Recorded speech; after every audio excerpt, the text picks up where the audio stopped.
Welcome back to another episode of the Coaching from My Wheelchair podcast, your on the go coaching podcast. I'm your host, Coach Jay. Today's episode is about letting go, letting flow, and having the courage to choose. Now, we've all faced that moment when we're stuck at a crossroads, trying to decide whether to hold on or let go. But here's the thing, learning when to release and let life flow is key to creating the life you want. In today's episode, we'll talk about why it's so fundamental to develop this courage, how to identify when it's time to hold on or move forward, and practical tips to help you make that decision confidently.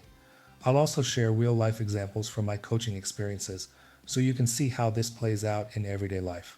So, if you've ever struggled with knowing whether to push through or let go, stay tuned. This episode is packed with insights that will empower you to make the choice that's right for you. All right, let's get started. Life is all about choices. And one of the hardest choices we face is knowing when to let go and let things flow naturally, or when to hold on and push through. This isn't always an easy decision, especially when it feels like everything is on the line. Whether it's a relationship that's no longer serving you, a career path that feels like a dead end, or even a personal goal that you've outgrown. We often find ourselves caught between fear of letting go and hope that things will somehow improve.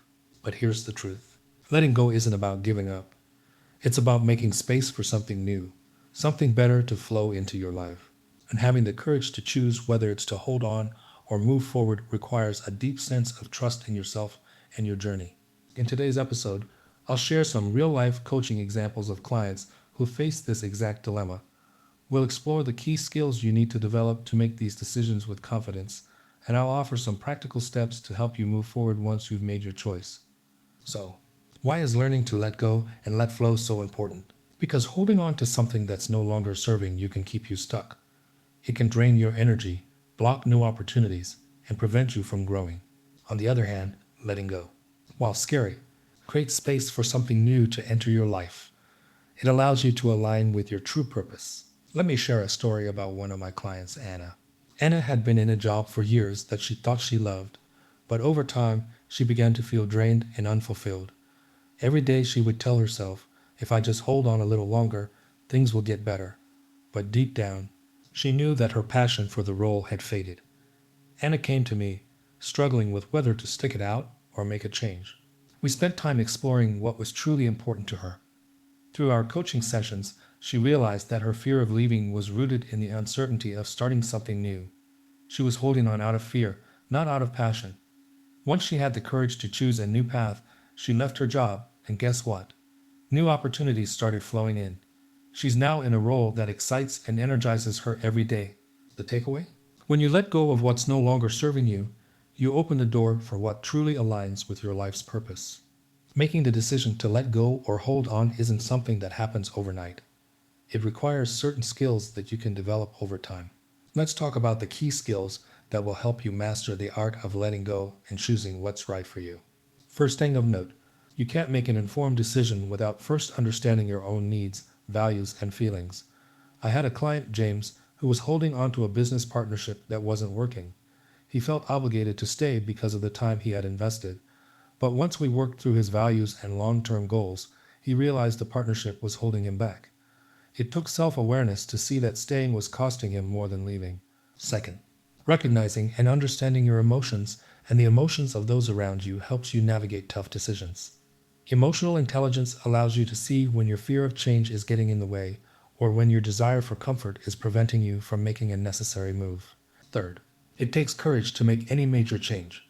Whether you're walking away from a long-term relationship, shifting careers, or letting go of an old dream, courage is the backbone of these decisions. One of my clients, Rachel, was in a long-term relationship that no longer brought her joy, but the thought of ending it terrified her. It wasn't until she found the courage to choose what was best for her that she was able to move forward. And once she did, she found a renewed sense of freedom and happiness. Next, this might be the hardest part. Trusting that letting go will create space for something better requires faith in the process. As a coach, I've seen countless times how letting go creates a ripple effect of positive change. Remember, letting go doesn't mean failure, it means growth. And finally, even after you've made your decision, you'll need resilience to navigate the challenges that come with it. Whether you're holding on through tough times or adjusting to a new chapter, Resilience will help you keep moving forward without looking back in regret. So, how do you actually put this into practice? Let me give you some practical tips that you can start using today. Assess what's holding you back. Take some time to reflect on what's keeping you from letting go. Is it fear of the unknown? A sense of obligation? Once you identify the root cause, it becomes easier to address. Reframe your thinking. Instead of viewing letting go as losing something, think of it as creating space for something new. This shift in mindset can make a world of difference. Trust your gut. You often already know what the right decision is, but fear clouds your judgment. Learn to listen to your intuition.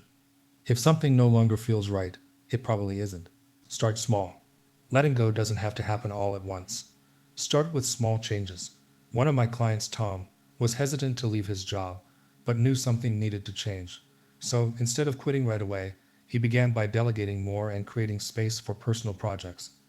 Eventually, this led to a smoother transition out of his role. Surround yourself with support.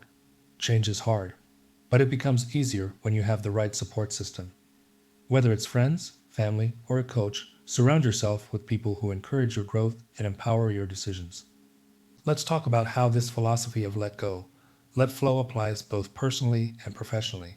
In personal development, letting go might mean releasing a relationship, a habit, or even a belief that no longer serves you. For example, I worked with Melissa, who had held onto limiting beliefs about herself for years. She constantly told herself she wasn't good enough to pursue her passions. Through our sessions, she learned to let go of that belief, and now she's thriving in a creative career she had once thought impossible. In your professional life, letting go could mean releasing a project that isn't working, stepping away from a role that's no longer fulfilling, or pivoting your career altogether. One of my clients, David, was working in a corporate job that paid well but didn't align with his values. After much reflection, he made the bold decision to leave and start his own business. He let go of the safety net, and today he's doing what he loves, living a life aligned with his passions. In both personal and professional realms, letting go isn't about giving up, it's about making space for what's meant to be. Once you've made the decision to let go or hold on, it's important to move forward with confidence. Here are a few things to keep in mind. 1. Celebrate your courage. Whether you chose to let go or keep pushing forward, acknowledge the courage it took to make that decision. It's a powerful moment when you choose what's best for you. 2. Set new goals. Now that you've cleared space, set goals that align with your next steps. Having something to work toward will keep you motivated. 3. Embrace uncertainty. Letting go often comes with a sense of uncertainty, but that's okay. Trust that the process will unfold as it's meant to. Remember, uncertainty is where the magic happens. 4. Reflect and learn. Take time to reflect on what this experience has taught you. Every choice you make shapes who you are becoming, and there's always a lesson to be learned. As we wrap up, I want you to remember this. Letting go is not a sign of weakness, it's an act of strength. It takes courage to release what no longer serves you and trust that what's meant for you will come. Whether you're letting go of a relationship, a career, or an old version of yourself, know that you are making space for something new, something better to flow into your life. And that's a wrap. Thank you for joining me on this episode of the Coaching from My Wheelchair podcast. If you found today's discussion helpful, please visit my website, share it with someone who might need it, and leave a review. I want to know what you think. Look for future episodes available on Thursdays, wherever you get your podcast, where we will continue exploring topics that will help you grow personally and professionally. You can also buy a copy of Coach Jay's book, Coaching from My Wheelchair: Tips, Tidbits, Tools, and Strategies for Improving Your Personal and Professional Self-Development, available on Amazon and Barnes & Noble. You can also connect with him on social media, on Instagram at TWCCSLLC, and you can also find him on Facebook, LinkedIn, YouTube, and through his website at therightcoachingservices.com/podcasts. Thanks for tuning in, and remember to stay educated, stay informed, and learn something new. Until next time, this is Coach Jay.